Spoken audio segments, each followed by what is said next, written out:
Fresh brewed coffee. Coffee has been roasted and brewed since the 15th century. Today I'll show you how to roast coffee at home. Before buying an expensive roaster, my wife and I decided to try a $20 popcorn air popper. Obviously not intended for this use, it still does the job. The air popper we had could roast about 1/3 of a cup at a time. Pour the beans in, replace the top, and turn it on. You'll need a bowl to catch the chaff, which is the skin that comes off of the bean as it dries and expands. This process takes about 5 to 6 minutes and requires monitoring the color of the beans as well as listening for the cracks. The first crack occurs at 385 degrees Fahrenheit and is considered a light roast. The second crack is around 435 to 437 degrees Fahrenheit, which is the beginning of a dark roast. After roasting is done, pour the beans into a metal colander to cool. Once cool, transfer to an airtight container, but wait 12 hours before sealing. The beans give off CO2 for days after roasting, but mostly in the first few hours. This method works fine, but only in small batches, and over time the popper will break down. Ours lasted about 4 months before the plastic on the outer shell started smoking and melting. At this point, we were hooked on roasting, so we took the plunge and purchased a coffee roaster. There's a lot of roasters to choose from, but we went for the Nesco coffee roaster. This changed the game for us compared to using a popcorn air popper. Using the Nesco is very easy.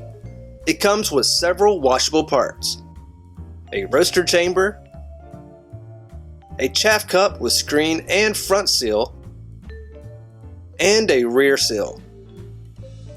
The roaster chamber holds 5 ounces of green coffee beans, and it features an auger drive to roast the beans evenly. Align the chamber onto the roaster base. The chaff cup sits in the top of the chamber to help collect the chaff as it circulates.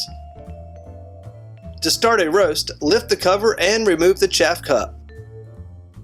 Get your beans ready. We enjoy several brands of coffee, and we buy it in 5-pound bags. Pour the beans into the chamber, choosing the fill line or dark roast.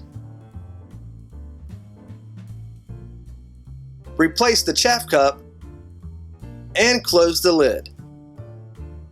When turned on, the control panel automatically displays 20 minutes. It has buttons for time, a start button with a red light for heating, and a cool button with a green indicator light.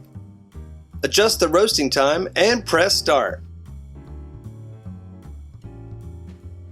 Hot air will flow in from the bottom of the base as the auger in the roasting chamber agitates the beans.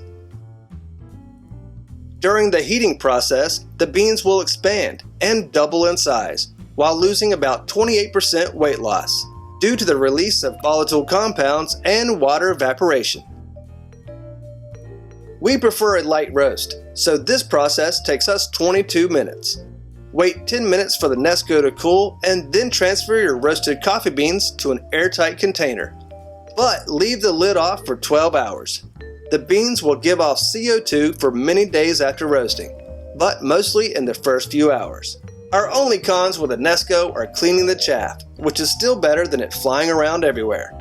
The cooling process during the last 5 minutes is very loud, but we put up with it because of the amazing roasting job that it does.